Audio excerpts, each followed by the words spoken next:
2025, 2024, 2025, kenapa sudah selesai itu harusnya. Nah, untuk menentukan TS-nya itu, apabila nanti kita submit ke Lamspanya bulan Desember, nah itu kita TS-nya di tahun berapa, Pak? Baik, jadi yang dimaksud dengan TS itu tahun sekarang utuh ya, tahun sekarang utuh yang sudah selesai. Jadi kalau panjenengan upload Desember, berarti yang sudah selesai TS berapa? 2024, 2025. Nah, itu namanya TS. Sampai Agustus ini. Nah, itu TS. 24, 25. 24,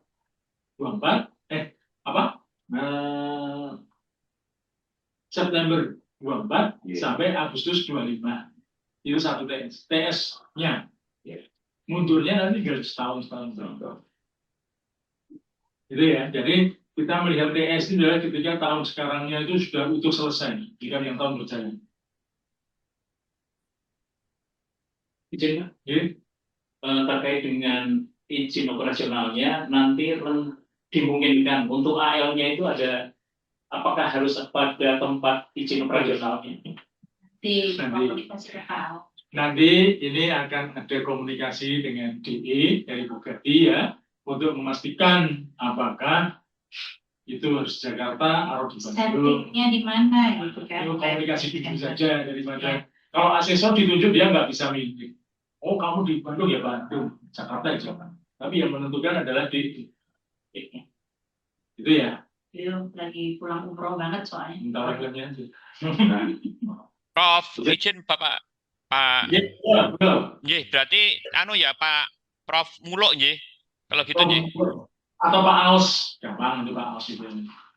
Karena yang ngurusi yang Jawa Barat kan Pak Aos itu. Kalau Pak Muluk lebih kenal Pak Muluk, Pak Muluk nggak apa-apa. Oke. Tapi kalau untuk pemerintahan Pak Muluk atau siapa Bapak izin kalau DE-nya? Aos Koswandi, Unisma.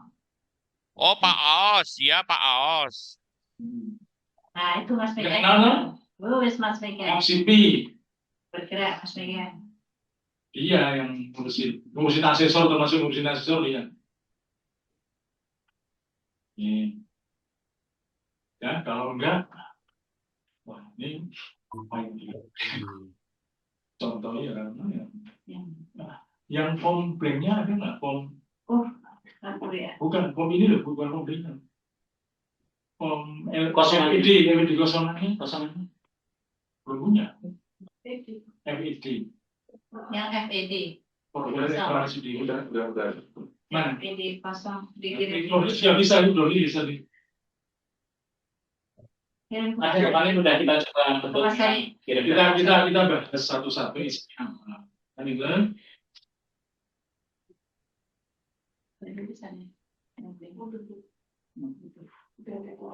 Apa bilang?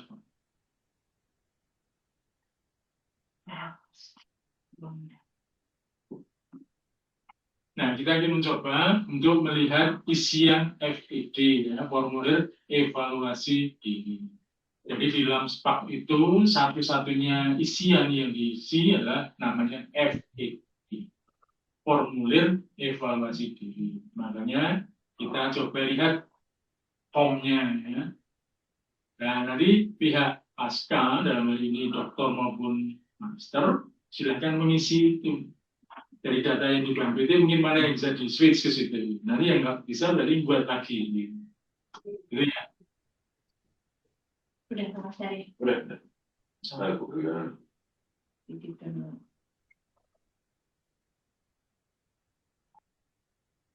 Ini sebenarnya ya banyak yang karena dia nggak pernah ada bimbingan ketika di visit ya kacau ya dia nggak tahu. Amburadul. Makanya ini pentingnya itu. Nah, tahu isinya begini.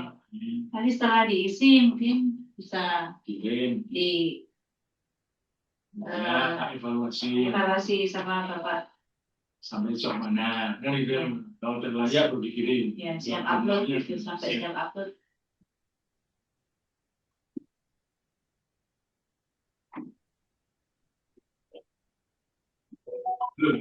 Hampir nih Mas. Suranto. Ya, moga. Izin bertanya, apa namanya? Terkait tadi karena salah satu syarat unggul itu adalah lab kan? Ya. Nah, kebetulan kan kalau ditarik tadi dari pertanyaan Mas Edi, Pak Edi maupun Pak Tri ya kalau nggak salah mengenai TS-nya. Kebetulan kita tadi nyambung juga Pak Dr. Franz tadi. Konsepsi lab yang selama ini karena kami para ilmuwan sosial ya tanda petik, itu tadi awalnya memang lab yang sifatnya dinamis ya, bukan karena gedung. Nah, kebetulan katakanlah karena ini saya ingin melandaskan pengisian ini juga di atas nilai-nilai kejujuran ya. Jadi saya tidak mau semacam bahasa lab atau apapun itu kemudian kita ngisi seolah-olah ada tapi sebenarnya tanda petik tidak ada. Nah, kami mau menyampaikan katakan lab kami baru berjalan ini setahun katakanlah begitu ya. Karena kami memang programnya doktor ilmu pemerintahan. Tapi insya Allah kalau yang magister terapan, karena memang magister terapan, mahasiswa S2 seperti mata kuliah manajemen keuangan negara dan daerah itu sudah di lab. Nah, bagi kami yang doktor ilmu pemerintahan, karena sejak awal memang konsepsinya adalah ilmu ya tidak terapan, katakanlah kami baru mengembangkan misalnya ya lab itu baru berjalan katakanlah 1 tahun ini katakan begitu. Nah, tadi kan setidaknya sampai 3 tahun ke belakang ya, kurang lebih saya hitung 2024, 2023, 2022.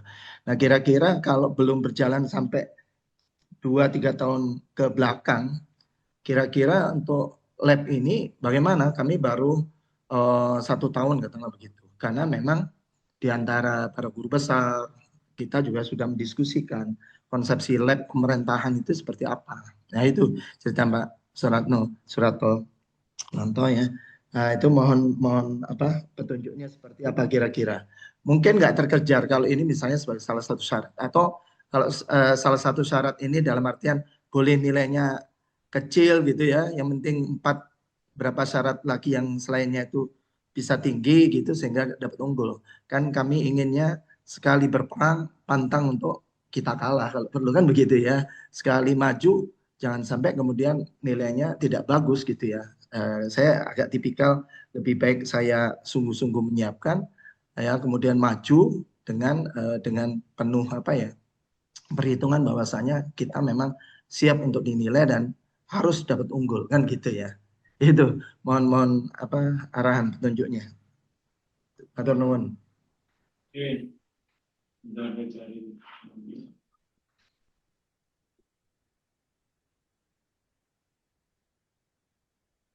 Jadi gini Pak, TS itu adalah tadi ya 2024 sampai 2025. Nah, terkait dengan lab itu tidak ada pasal yang mana harus 3 tahun terakhir kan enggak. Oke, siap. Jadi selama itu sudah dilakukan dan benar ada SK pendiriannya ngapain enggak kan. Jadi yang penting itu sudah operasional Pak 100 tahun terakhir. Oke, siap. Semangat. Oh. Yang penting buka hati yang nemenin, semangat. Lanjut Pak. Ya, matur nuwun. Yang PowerPoint Pak. Nah, enggak sih form mana tadi? Transfer tadi. Transfer. Ini. Iya. Itu Pak. Nah, ini adalah yang harus diisi nanti oleh pengusulnya. Mas, kan kalian cara sama ya, magister dokter sama ya ini ya. Formnya sama. Cuma nanti ada beberapa yang bisa dinilai oleh master, ada yang sarjana, ada yang dokter. Jadi kita ada pembedanya, nanti ada di dalamnya itu ada yang di merah-merah untuk pembedanya. Yuk kita lihat satu-satu ya. Mungkin nanti ketika di BNPT mana yang bisa diangkat dan mana yang berbeda. Kita mulai dari nomor 1 loh. Nah nanti kan ada nomor 1. Terus nomor ini kan isinya seperti halnya biasanya ya, tanda tangan biasa. Lanjut. Nah ini terus nomor 1 ini. Nah uraikan.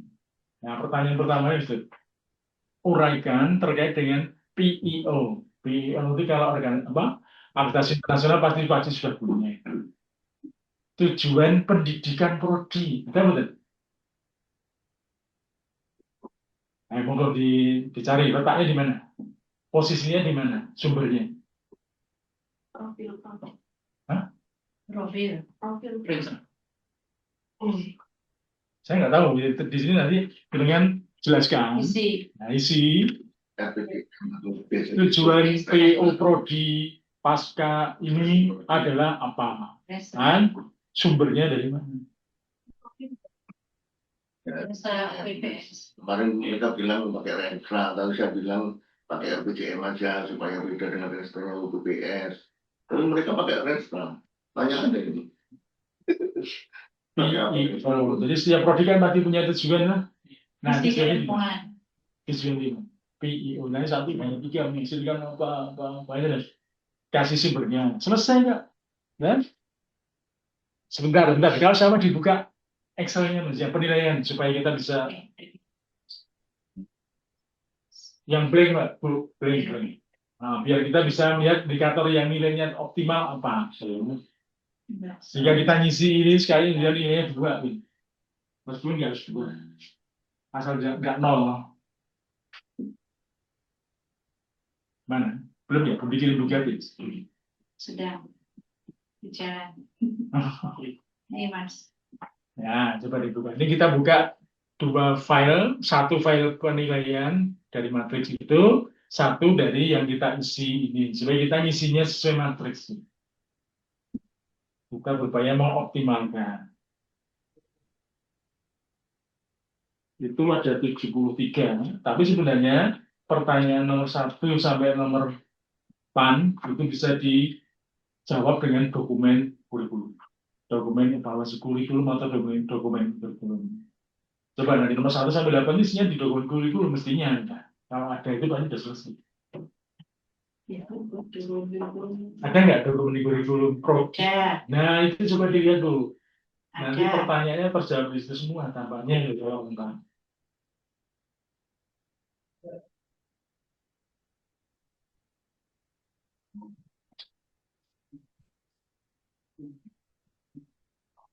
Nah, nanti baru 9 sampai 16 itu nanti kan kuantitatif. Nah, kuantitatif mungkin bisa dipilih dari PNPT itu kan. Iya, Pak. Terus kemudian nanti RPS dan dosennya PDDikti, penelitian, pengabdian, udah selesai. Jaminan mutu, gampang. Mana? Belum. Excel.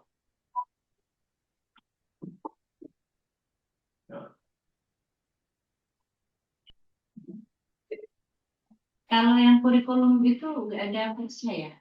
Apa?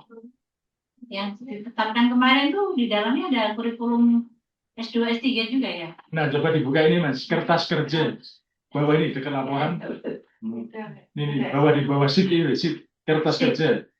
Nah, klik. Nah, nomor 1. Naik ke atas nomor 1, cari nomor 1. Terus sampai nomor 1. Nah, ini kan. Nah, nilai 2 apa? Kita mengisi sesuai ini aja.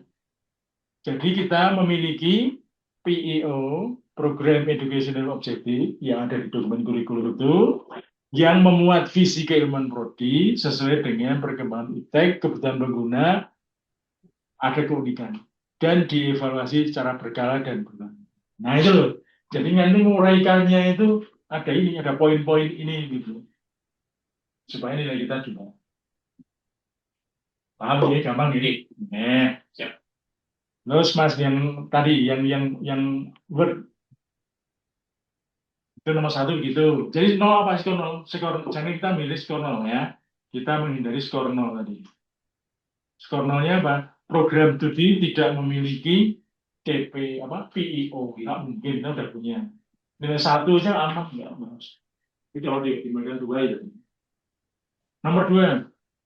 Uraikan tentang kesesuaian PMTS dari fakultas, perguruan tinggi, dan prodi. Ini gampang kan? Juga visinya universitas apa,